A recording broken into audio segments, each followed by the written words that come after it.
जय श्री राम।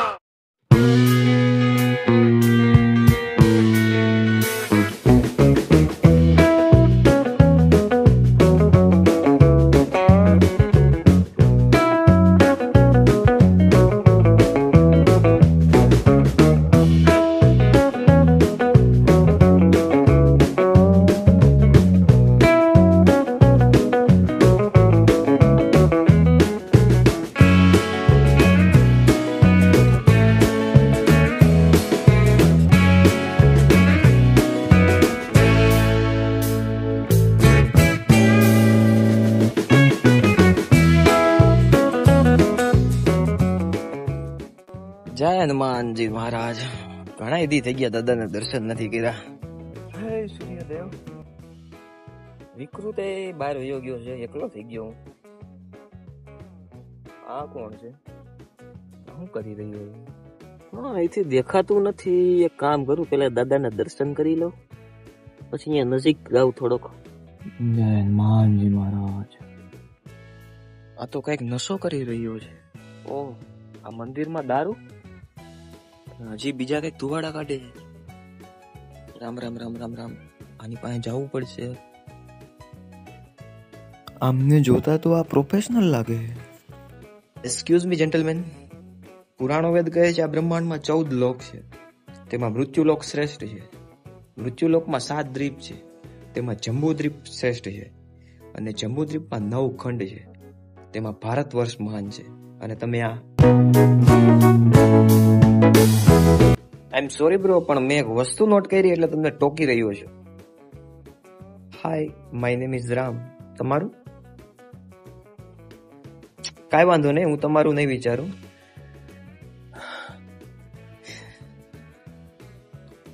મારું નામ અભ્યુદય મહેતા. નાઇસ નેમ, પણ કેન આઈ આસ્ક યુ, તમે આ નશો કરી રહ્યા છો? અભ્યુદય બ્રો, મારો એક ફ્રેન્ડ છે વિકૃત, એકદમ તમારા જેવો છે. પોતાની પાસે રહેલી બુદ્ધિનો ઉપયોગ ખોટી જગ્યાએ કરતો. રાવણના 10 માથા, 10 સ્વભાવ, એમાંનો એક બુદ્ધિ, ઇન્ટેલિજન્ટ.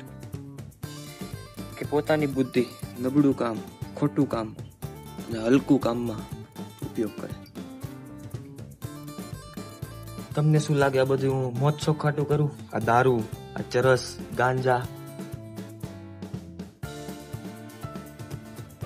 એક એક વસ્તુનો ખ્યાલ છે. ક્યારેક આડો રસ્તો છે, ક્યારેક સીધો રસ્તો છે, ક્યારેક સુખ છે, ક્યારેક દુઃખ છે. ક્યારેક કોઈ માણસ મારી પાસે આવે છે ત્યારે એ મારાથી સહમત છે, અને ક્યારેક એ જ માણસ મારાથી અસહમત છે. બધું ચંચળ છે. તમારું પ્રોફેશન શું છે? I am architect. ગ્રેટ. નાનપણથી ભણતર કર્યું. Age of 28. કોઈએ પણ મને હજી જિંદગીનો નાયક બનતા નથી શીખવાડ્યું. અભ્યુદયભાઈ, જ્યારે દુઃખના વાદળા છે ત્યારે દુઃખના છાંયડા લહેરાય છે. જ્યારે આંસુડા પાપણ સુધી આવ્યા ત્યારે તો આ નાજુક દિલ ગભરાય છે યાર. તમારા આ દિલને ગભરાવા ના દો અને દુઃખને દિલ પર પથ્થર તરીકે ના મૂકો. અને તમે આ બધું કરશો તો તમારા મગજમાં જો ઓવર થિંકિંગ આવે છે, આ બધું સાઈડમાં મૂકો ને યાર, આગળ વધો. રાઈટ. અને અભ્યુદય સર, તમે રાવણના 10 માથા વિશે માહિતી આપતા હતા, તો પ્લીઝ તમે વિસ્તારથી આપી શકશો?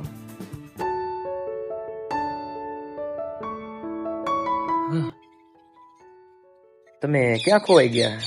સોરી, શું પૂછતા હતા તમે? રાવણના 10 માથાની વાત ને? એ મારા મમ્મી વાત કરતા મને કે બેટા, જીવનમાં આગળ વધવું હોય ને તો 10 વાતો યાદ રાખજે. અને હા, એ 10 વાતો તારી આસપાસ રહેનારા લોકો એને પણ કહેજે. વાહ સર, તમારા માં મહાન છે કે પોતાના દીકરાનું તો ઠીક, પણ બીજાના દીકરા મતલબ બધાનું વિચારે છે. પણ આ યુગમાં પોતાનું વિચારવું શ્રેષ્ઠ છે. જો બીજાનું વિચારવા જાવ તો બરબાદ થઈ જાવ યાર. માના પગ ધોઈ પાણી પીએ તો પણ ઓછું છે, નહીં અભ્યુદયભાઈ? માના પગ ધોઈ પાણી પીવું તોય ઓછું મળી પડે.